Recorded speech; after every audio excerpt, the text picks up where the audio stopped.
Good morning, everybody. Welcome back to Crypto Warehouse. It is November the 2nd already.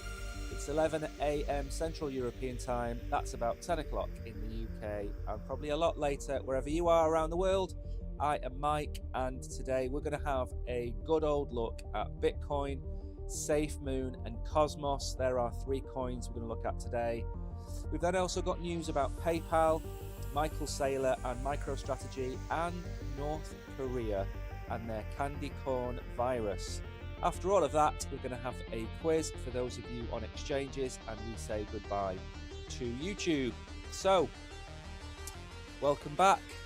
We did think this was going to happen on yesterday's show. We're going to get into the charts very shortly, but the one thing we do want to cover on was our price target yesterday for Solana was $42. Break $42, and look where we are. We're at $43.68. This coin does not know when it is beaten. All I would say, whenever there has been a massive pump, just remember nothing goes up forever. There's a good chance we're going to see some retracements. Maybe not today, maybe not tomorrow, but in the next few days we might retrace. And probably Saturday, we will look at Solana, see where we are with Solana, and give you some new price targets for Solana. We don't cover every coin on every show. We pick two or three, and we kind of cycle them. We spent a lot of time looking at Bitcoin last week, so we've had a few days off. Now we're going to go back and have another look at Bitcoin, because we are in exciting times. We are in the end of days. Bitcoin looks like we are finally confirming we've moved out of the bear market, we've moved out of the accumulation phase, and the hype doesn't seem to stop. So we're going to have a look at all of that, but the first thing, let's have a quick look at the markets. We are up at $1.3 trillion. $1.3 trillion. I remember not so long ago we were sitting here, we were just over 1 trillion, 1.02, 1.03. So between us, we've seen the markets rise nearly $300 billion. We are doing exceptionally well. The volume is also up. 60 billion is healthy. Anything over 190, 110 billion, that tends to be a day of volatility. 60 billion is good volume for where we are in the market. Bitcoin dominance hasn't changed, still 52.8%. What does that mean? It means that Bitcoin is rising at the same rate as everything else. When you see that dominance going 50, 51, 52, 53%, it means Bitcoin is outstripping the rest of the market. What we have seen in the last few days is Bitcoin have a breather. It had a break. Remember, if you are climbing up flights and flights of stairs, occasionally you need to pause, get a deep breath, and then carry on. And during that time, we've seen huge gains on lots and lots of coins, especially some of the coins that we highlight to you all the time, including Solana, including Link. Link we've talked about an awful lot on this channel. We said that the range for Link was between $5.80 and $8.50. We're at $11.21. We're up 40%. It's done exceptionally well. So the markets are doing well. It's healthy. We are going to have red days along the way.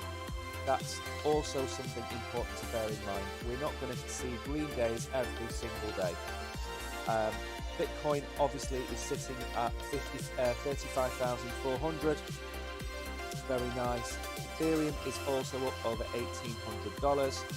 And if we go down, XRP, there's some psychological barriers in here that I kind of alluded to yesterday, and that was XRP breaking 60 cents, Cardano breaking 30 cents, and Solana breaking $40. I think yesterday we were at $38.50, $39. These are psychological barriers. It's all well and good looking at the charts. It's all well and good carrying out, looking at the bullish and bearish divergence, the RSI, whatever it is you want to look at. But there are psychological barriers that sit in people's brains. And for a lot of the coins we've looked at, 60 cents for XRP, then it will be 80 cents, then it will be $1, or psychological barriers. Bitcoin will be the same. We approach $50,000, we'll see a lot of resistance. We approach $69,000, we will see resistance there because that was the previous all-time high. And of course, the big one, when we get near $100,000, there's going to be an almighty battle at $95,000 to $100,000 because psychological barriers exist and they need to be taken into account when looking at charts. Charts are great when you use the fib as well, but you need to look at everything. So market's very, very healthy. I am very bullish. I've become, from Mr. Pessimistic, I've actually now gone into this phase of starting to believe that we've seen the end of the bear market. So I am going to be slightly more positive in the next few weeks. That doesn't mean we're not going to come down. It just means, I think, look at where we started the year and look at where we are now. We are up, what, 100%, sorry? We've come a long way. This also indicates to me that we are looking at a good run. Crypto whales previously have sold in big batches. There is a conspiracy theory, I don't know how true it is, there is a conspiracy theory that whales have this fictitious Telegram or WhatsApp group where they all communicate with each other and decide the direction of the markets. I don't know how much I hold in that, but what I will say is that they move as a pack, they move as a school of whales, and when they accumulate, the saying is you should swim with the whales. So when they're accumulating Bitcoin, you should follow suit. The same as when they start to sell their Bitcoin, that's normally a good indication that it's time for you to consider taking some profits as well. So the whales have accumulated 30,000 Bitcoin in just under a week.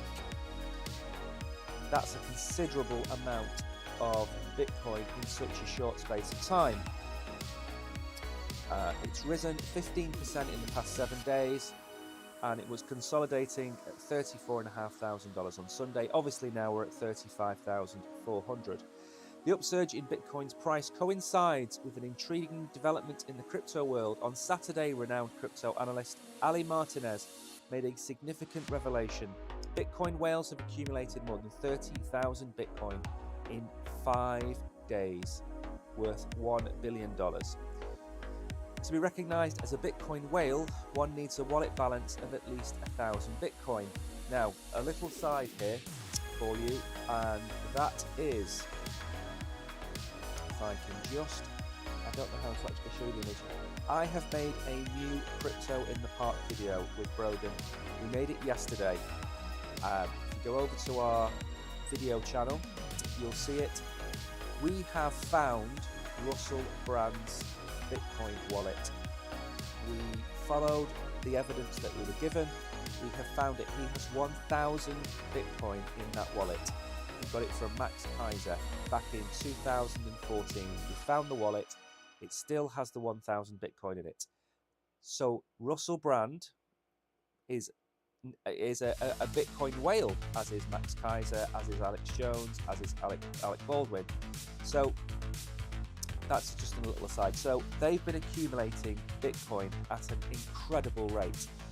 Earlier on Friday, he pointed out that the past two market cycles from the market bottom and comparing them with the current trend, there is still a favourable time to infuse in Bitcoin with the next market top, October 2025. I think we could be looking towards that area. My time is November 2025, so October, November 2025. It's going to fall within that 8 or 12 week period. And to be honest, it doesn't really matter on the precise date. It doesn't matter. You're going to see people all over crypto Twitter saying, you know, Richard Hart called Bitcoin all-time high.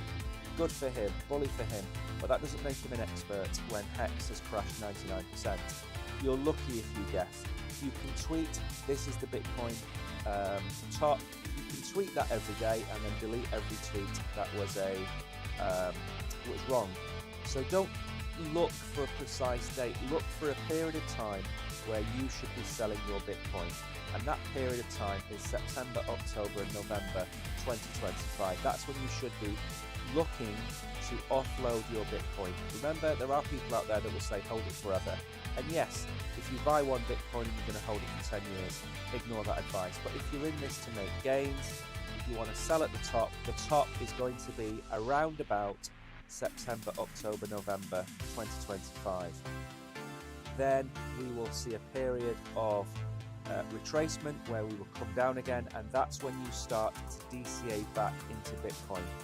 I talk from bitter experience on this. I have held my Bitcoin for the last 2 market tops because I believe in the long-term project of Bitcoin or whatever else it might be. So I've never sold my Bitcoin. This time is going to be different. I am going to look to sell my Bitcoin in 2 years' time because the value, I mean, I was buying Bitcoin at $300, $500, and $1,000. If we start to see a $100,000, $125,000, $150,000 Bitcoin, I will have 100 to 150x my money, and that's a considerable amount of money to me. So whatever your personal circumstances are, if you don't need it, hold your Bitcoin for the next 10 years. If you do need it, sell in this period of time, and then wait another year and a half before you start to accumulate again.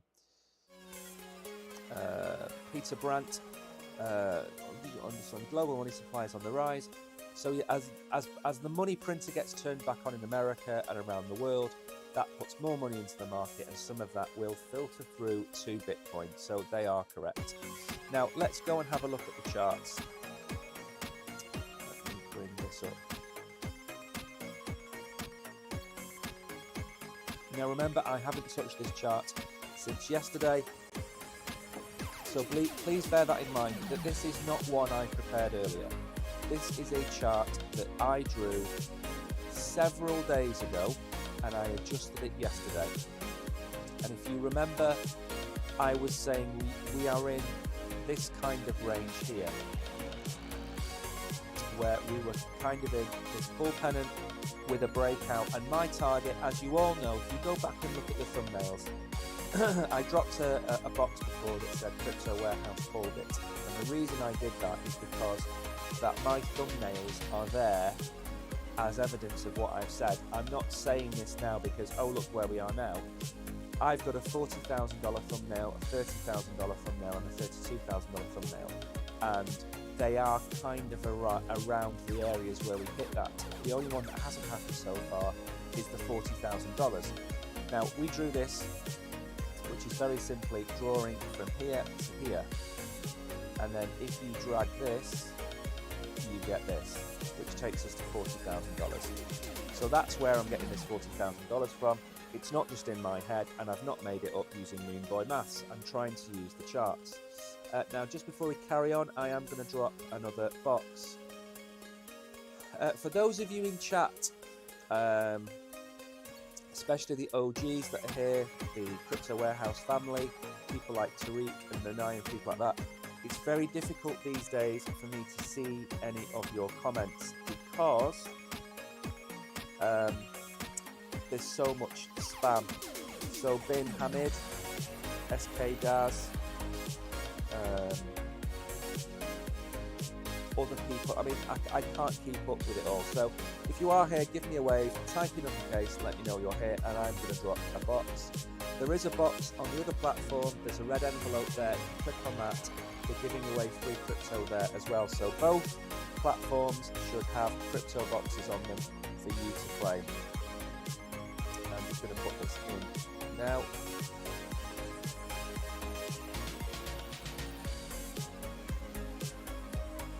There we go. And don't forget, what's really important to us is metrics. Not so much tips. Tips are appreciated. We convert them into crypto and give them back out. But metrics are what matters. So make sure you follow us, make sure you subscribe, or make sure you smash the like button, whatever else you can do. All of those things matter. Good morning, Solo Sky. Welcome back to the stream. It's always a more positive stream when Bitcoin is in the green. So go back to the charts. We've covered this time and time again. We have the trend line, which I'll go over very quickly. We have the trend line from the start of the year, which is here. We've said each time that we have bounced off the bull market support band, we have gone on to surge. What we haven't done so far is we've broken out and we've not tested. So one of the theories I had was we were going to do something like this. Okay, that was one possibility, which we seem to be ignoring, which is fine. Bitcoin doesn't have to do what anybody thinks it wants to do. So look where we are now. We are above the bull market support band, which is at 28,000. We held it for, what's that, Sunday, Thursday. We held it for 5 days. We've sat on top of the bull market support band. And then we had this pump, which created this beautiful bull pennant here. We broke out of it yesterday, and we are now sitting at 35,500. There are going to be areas of resistance along the way. We're not just going to follow this line, but this is the direction we could go in. If you go back over time, you will see that this target is this area here, which was January to March last year. So that's the area we're heading to now, or we're trying to head to now. And if you follow the previous pumps that we've had, we could potentially come back down, retest, and go back to 40,000. I do not know when this is going to happen, but that's what it's telling me. On the shorter time frames, we are overbought. We have some bearish divergence, but this, I think, needs to play out. We had a pretty good FOMC meeting yesterday. It wasn't so bad. He's always going to say the same thing when it comes to the markets. We're above the 2% inflation rate that we want to stay at. We are, we're going to keep our eyes on things. We're going to keep our eye on the ball. It's like listening to a footballer or a soccer player who's just come off the pitch. How's it going? Well, we take every game as it comes. It's a tough game. We stuck at it. We won as a team, whatever it might be. He's just going through the motions. He knows, as well as we do, that markets lag behind interest rate hikes. So if he puts it up 5% over the course of 6 or 12 months, that's going to take 6 to 12 months to impact the market. And we're seeing that in America. He's talking about unemployment still being quite low. He's talking about house prices not coming down fast enough. They're coming down enough. We're at 2.4% now in America. He's pretty much hit his target. This time next year, we are going to have seen several decreases in interest rates in America. That puts more money into people's pockets. That's going to coincide with the bull run. That's going to coincide with retail coming back to crypto. The gods have aligned crypto. We are going to see the halving in April. We are going to see ETFs approved sometime between now and January. We're going to see a presidential election which Biden is trailing by 30 points in some polls. So we're probably going to see a Republican Party. The majority of the candidates in the Republican Party are pro-crypto.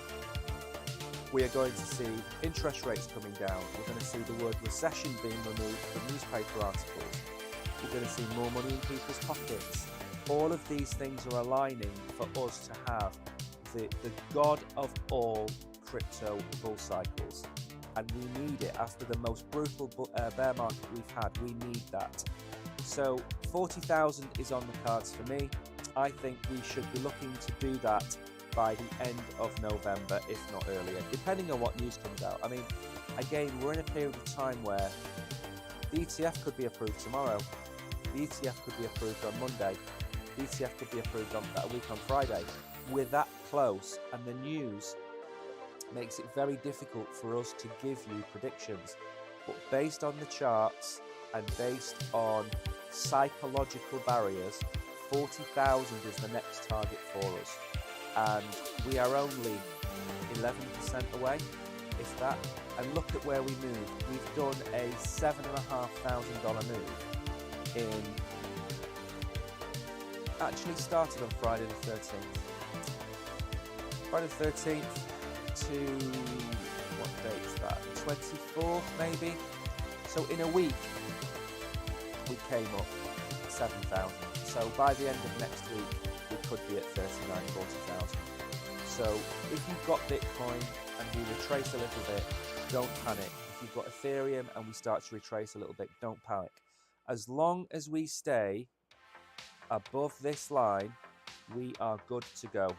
So anything north is positive, anything south is negative. So for me, $40,000, I am bullish. I do think we are going to start to see some really good moves before Christmas. We're way above the target I'd set, which is $32,000 for the end of the year. We're now at 35.5 with 2 months to go. So my price prediction looks like it's going to get blown out the water. Again, I don't have a problem with that. Now, that's not the article that I want next. The article I want next is to do with Safemoon. Go and see if I can find it.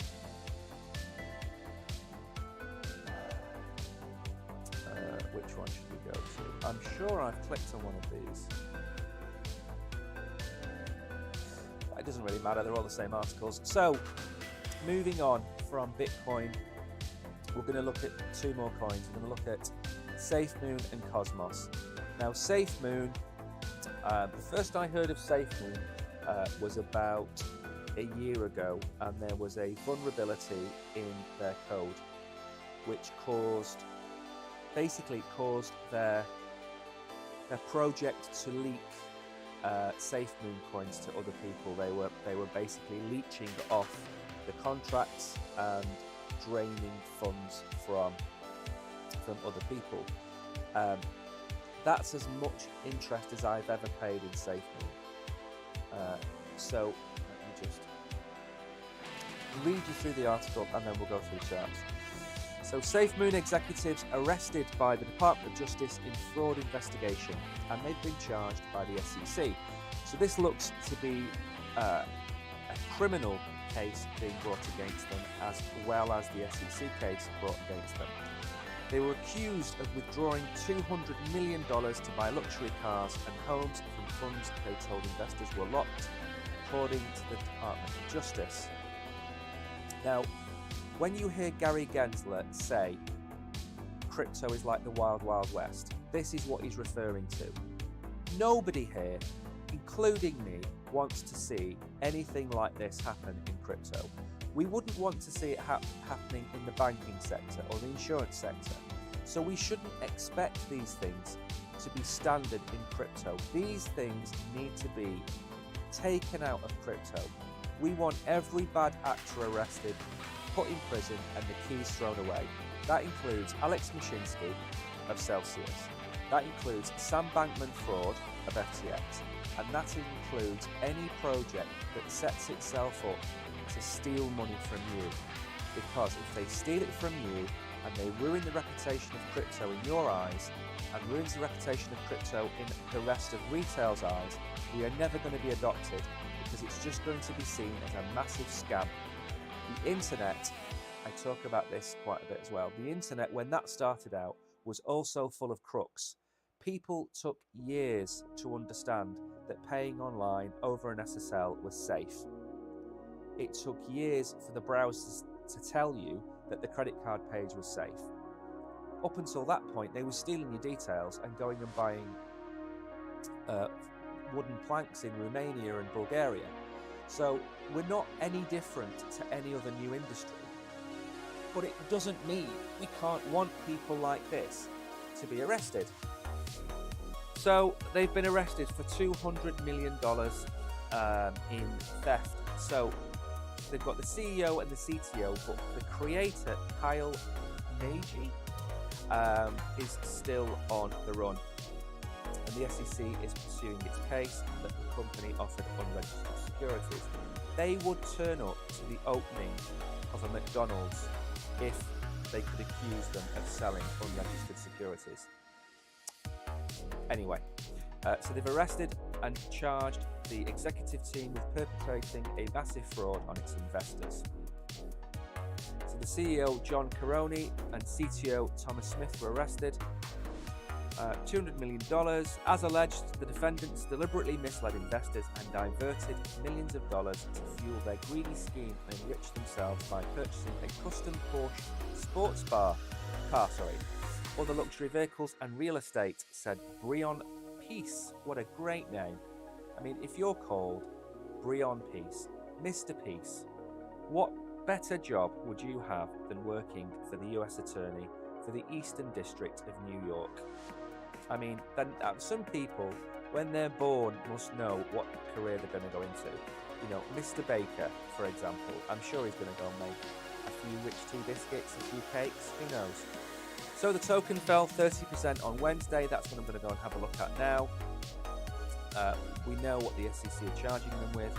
At one point in April of 2021, Smith assured investors that he personally held no FFM because I'm a software engineer. I don't want to create a situation where my decisions as a CTO are affected by the monetary gain of those actions, and that's why I've made that separation for myself. Now, that is very similar to a few other individuals. I believe Charlie Lee sold the top on Litecoin and sold all of his to basically recuse himself from the project. Obviously, people saw it as he was selling the top and taking the money out, but he sees it as making decisions not based on him making a financial gain. Then I believe that the Ethereum Foundation also sold the top. They sold their Ethereum at $3,500. So it's not unusual for people to want to take themselves out of a project. In business terms, if you are a CEO of a company and you sell your shares, that's seen as a very bearish sign. You're supposed to buy shares in your company, not sell them.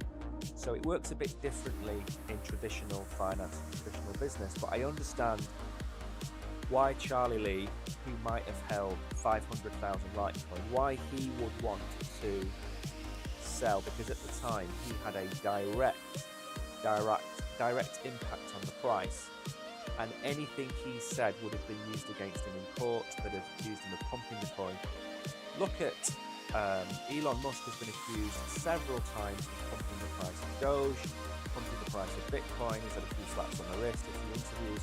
So I kind of understand where they're coming from. Now, the price action, I've looked at this, is interesting. And it's interesting because we were going to end up at this price anyway, I think.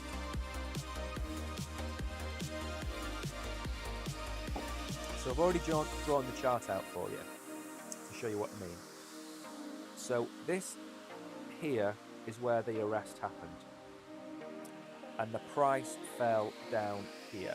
Now, when I'm saying this is what was going to happen anyway, if I just move the chart around a little bit for you to see, I'll still never, you know what, I'll die an old man and have no idea how to do trading groups.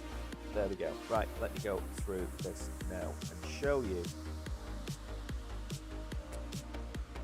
Right, do you know it's impossible to see if my app is working or not on these godforsaken devices.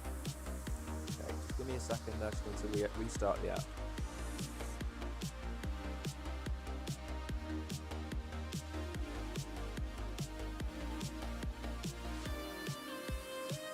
Okay, nearly back in the room, there we go. I'm back.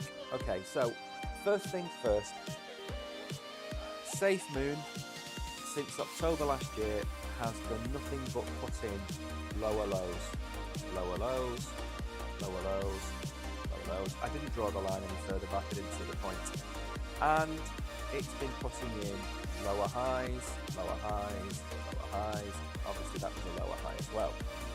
So when you see this over a period of time, such as a year, for me, I mean, we've looked at Arbitrum, so I think Tariq or somebody asked me a few weeks ago to look at Arbitrum.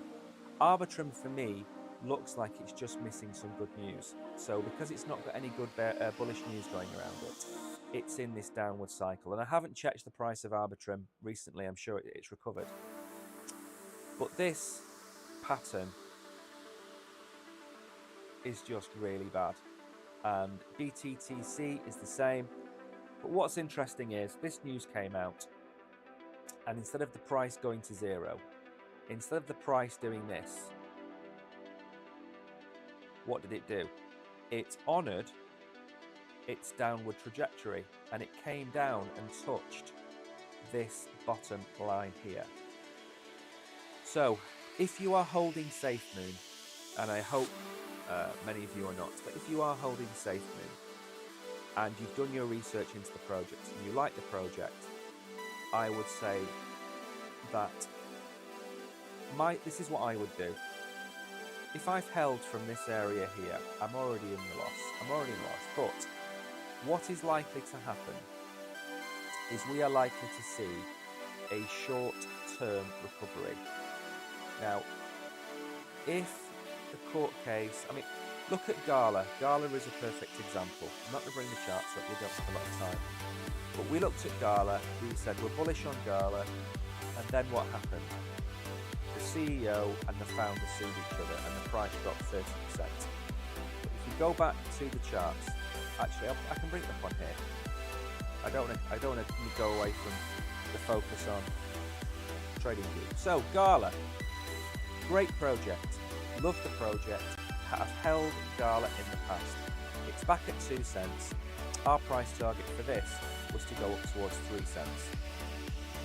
If we look at what happened, we were coming up. I don't know when we did. I don't know precisely when we did the review of this. But at one point here, one of these two dips, which is more likely to be this one. This was the news about the CEO and the founder suing each other. So if we apply the same thing to Safemoon, what are we likely to see? Because bear in mind, the project does not revolve around two people. It doesn't revolve around the founder and the CEO and the CTO. There will be a team there. There will be a community. There will be Reddit. There will be Discords. There will be a team that will want to keep that project going. So what I see happening is something like this. Okay, something like that, where it will come down to touch this line here. Personally, I don't know much about Safemoon. It's not like Gala. I would be selling there and I would be getting out of this project and I would have nothing to do with it, and that's my honest opinion. It's my opinion, not the opinion of the platform we're on.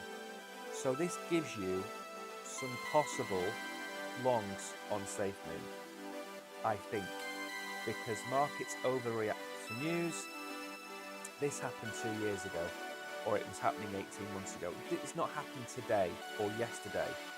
So in terms of the functioning of the project should continue. So this is an overreaction in terms of this price drop. So expect a move up, and if it does move up, expect, or I'd be out at this point. I would not. I would long it from here up to here, and then I'd be out. I wouldn't hold it any longer. It doesn't matter if it just goes on a parabolic run from now. So if it does this, I genuinely won't care, because you should be in projects that you believe in. You should be in projects that you trust. You can't trust a project where the entire management team have scammed people. You can trust the community, you can trust the developers to some extent, but for me, this trust is broken. It's like having an affair. They've had an affair on you. They've cheated on you. It doesn't matter what they do after this point, they've cheated on you. And whether it was 2 years ago or today, they've still cheated on you. Now, the project may continue, it may thrive, the developers might take over, but for me, I would be out at this point and have nothing to do with it ever again. Because what could happen is it could recover, and then the evidence comes out that they've actually stolen $400 million and there's a vulnerability, and the price does that. So my advice is wait for short-term movement to the upside, sell those coins, move on to the next one. There are 50 or 100 coins that are going to do better than Safemoon. Go and find them, watch our videos, listen to us, listen to other people every day, and move on from Safemoon, because it's just like FTX is going to relaunch its exchange. You would have to be insane to put a penny of your money anywhere near FTX. Think of this. The platform you're watching us on now, have they ever done anything like this? No. And you know why? Because we wouldn't stream on them. We are not going to stream and put our reputation on the line by streaming on a platform that pulls tricks like FTX, or doesn't have proof of reserves, or hasn't got a good management team, or hasn't got a good community. So if FTX relaunches as FTX2 and says free trading for the next year, come back, join us, whatever, it doesn't matter. They've still created chaos. They put crypto back. They caused all kinds of FUD. They destroyed coins. They destroyed people's lives. And Safemoon obviously is not in that category. But if you put all of your money into Safemoon and it's all just dropped 30%, you're going to be hurting from it. So don't trust these people again. Move on. Now, we talked a bit about Cosmos on here, especially to do with Bitcoin. Now, what you get in crypto, for those of you who don't know, you get wrapped Bitcoin, wrapped Ethereum, and what they do is they will wrap Bitcoin, put it in a vault, and create a synthetic version of Ethereum or Bitcoin on a different chain. So Bitcoin is now on Cosmos with Nomic, the BTC upgrade. The bridged token allows users to use a Bitcoin equivalent on various Cosmos apps. Now, we've kind of talked about this before, and I've said that I'm not a big fan of this. Is it? It should be really low.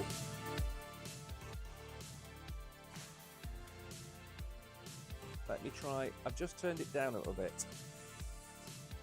Unless my actual volume is too low. Let me try that. Okay, I've made an adjustment. Let's have a let me listen to it back.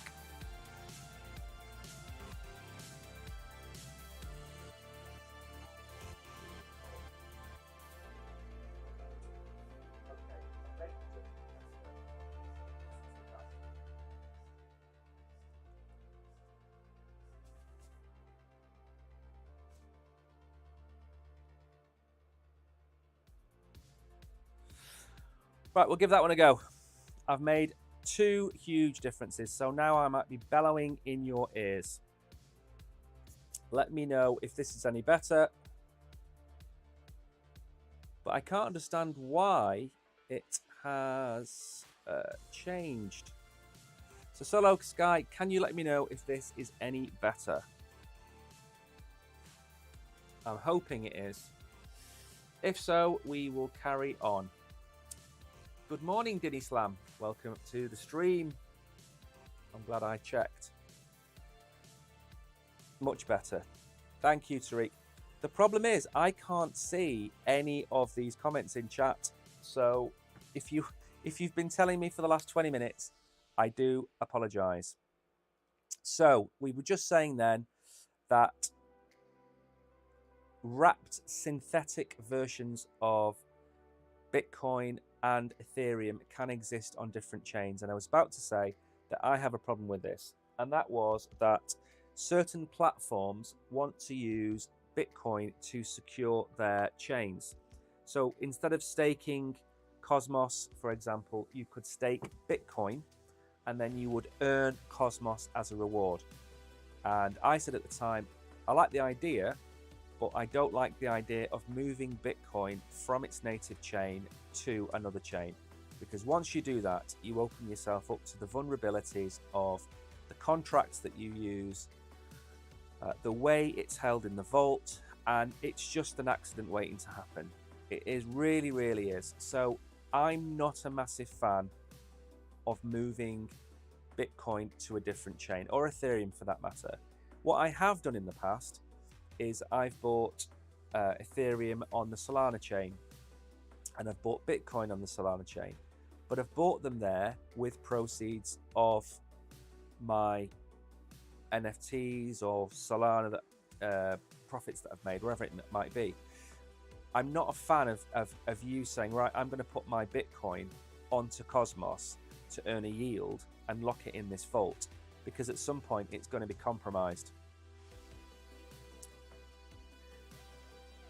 An upgrade that brings Bitcoin into the Cosmos ecosystem has been completed.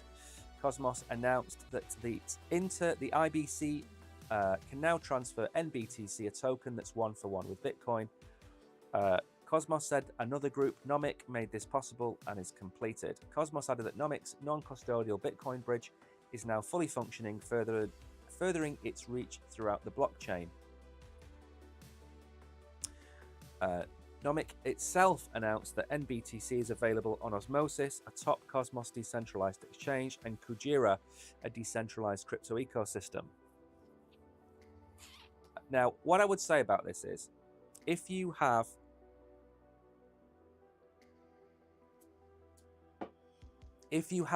native tokens staked on Cosmos, one strategy could be that you withdraw your stake, or your staking reward, sorry, and you convert that into NBTC.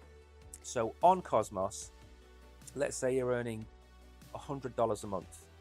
You convert that $100 a month to NBTC, and then rather than having to go through too much of a rigmarole of sending it somewhere or whatever, you literally convert that back to Bitcoin and send it to your Trezor or your Ledger. That's what I would do. So I would use it to withdraw funds from Cosmos. I certainly wouldn't be using it to put Bitcoin into the ecosystem. I would use it to maybe bring it out. The same way that for example, so USDC can be sent across multiple chains. I use one of the exchanges that we stream on. I use Solana chain to send my USDC because it costs 10 cents. If I've got Phantom open, I'll convert my Sol into USDC, send it to another exchange or whatever it might be. So I would use it, rather than using USDC, I might use it in to Bitcoin, keep it in a native token, whatever it might be. So that's how I would use it. I certainly wouldn't be putting money into it for that. But Cosmos for me is a great project. IBC is a great project. I'm not going to go into the depths of it because it's quite difficult to explain. But what I would do is I would seriously ask you to go and have a look at Cosmos. It's had the same kind of run that every other coin has had. If you go back and look at the price of Cosmos, its all-time high was about $44. We're currently sitting at $8. So we're a 6x, I suppose we are, from, or a 7x, 6x. We're a 6x, 5x from where we can get to, potentially. Now, in the short term, what I would say is, all of this area down here for me is an accumulation phase. If you like the project and you can get it for $6.80, $7, $8, then you should be looking at this moving average. So it struggled like everything else has. It can't get above its moving average. It's fallen down. It's been all the way down here, and now we're retesting. If we break back above this moving average, we should be able to see somewhere in the region of a move up here, which is $13. So we could turn $8 into $13 within 3 or 4 weeks. That's a 60-70% gain. It's a good project. It's not the best project. It's a good project, and it's worth going to look at. So for me, I'm running out of time as well, so I need to be quick. So for me, I would look at this area here for Cosmos, and I would look to take profits at about $12. So you're looking at a 50% gain on Cosmos.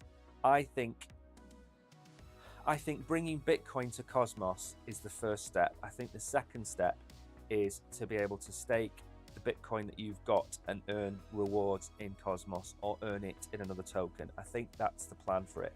So for me, have a look at Cosmos. It's a good chain and a good project. Now, we're going to probably not cover all the articles. So what I'm going to do is I'm going to pick the interesting one, which is Michael Saylor.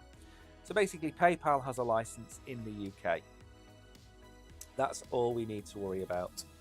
PayPal's got its license in the UK. It briefly stopped offering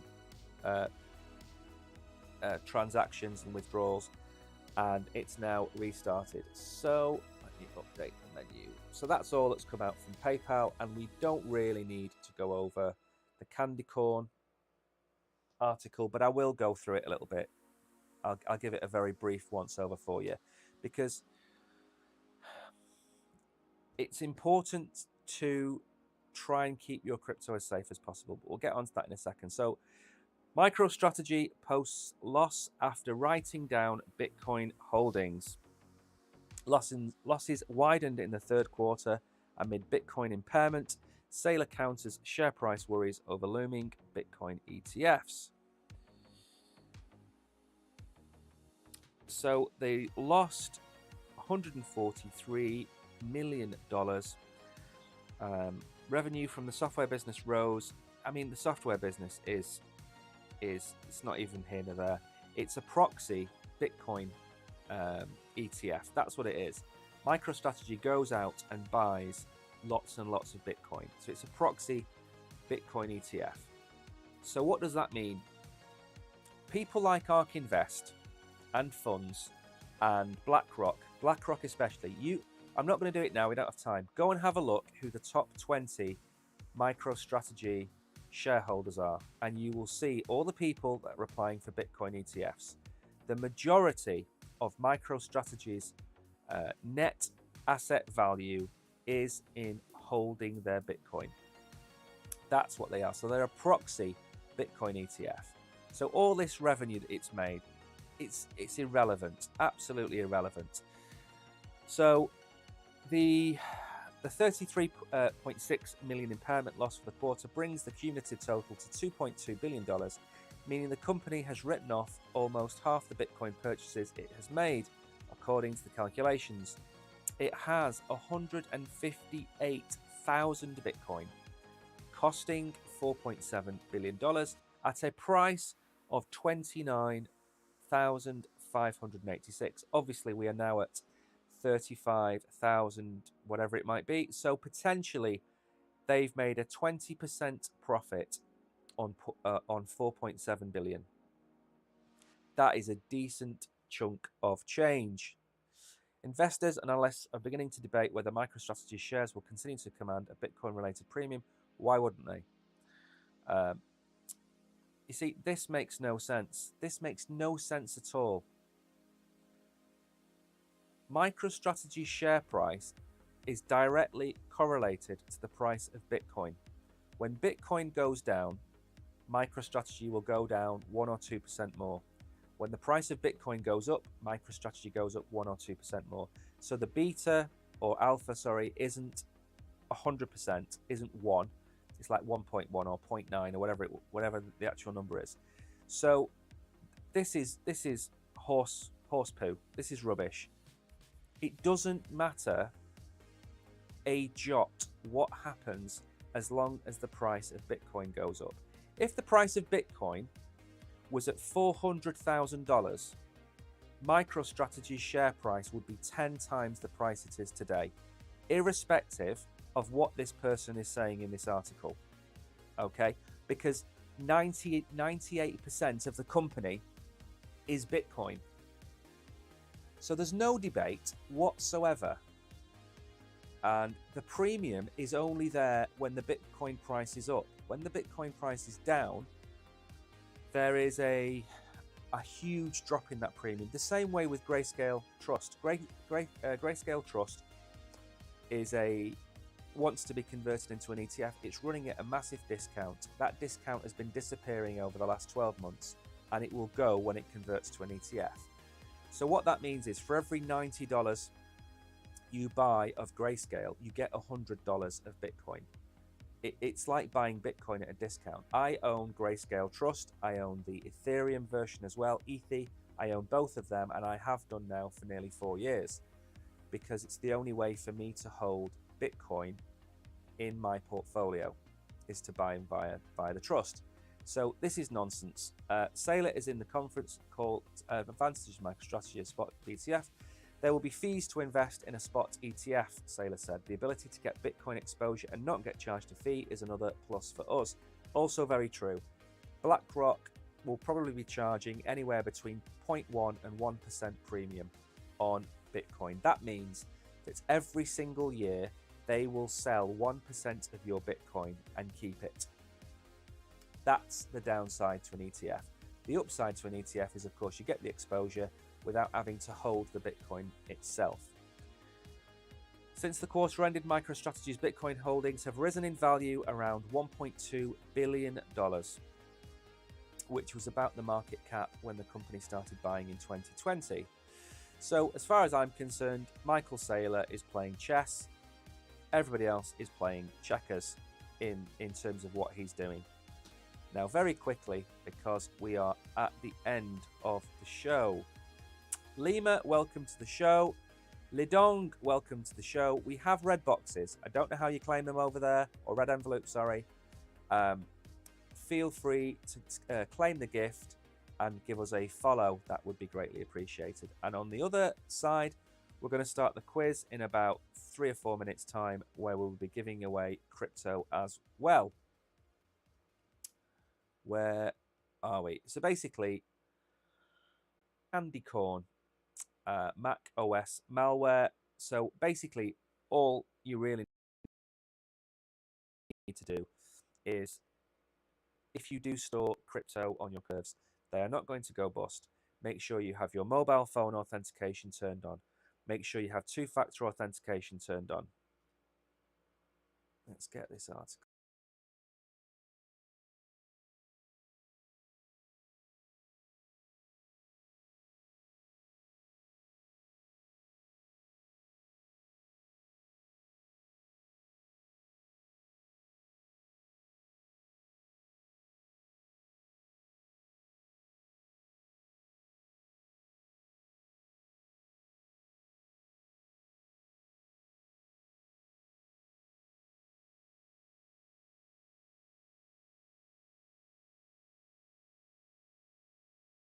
Gone.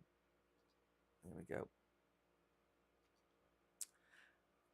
That website makes my PC hang. I've just noticed. Let's have a look. Where are we? Okay, so yeah, basically what I was saying was, make sure that you have all the things that you can have turned on. And it might be a pain in the backside to have email, anti-phishing codes. It might be a pain in the bum having two-factor authentication. It might be a pain in the bum having SMS notification. But believe me, it's not a pain in the bum when somebody's stolen your crypto. And both of the platforms that you are on have very good security in place. Turn it all on. Make sure everything you can do is done and kept safe. That's the best thing for you to do. Let me just update the menu now. Get rid of that. Get rid of that. So we have made it to the quiz. Where are we?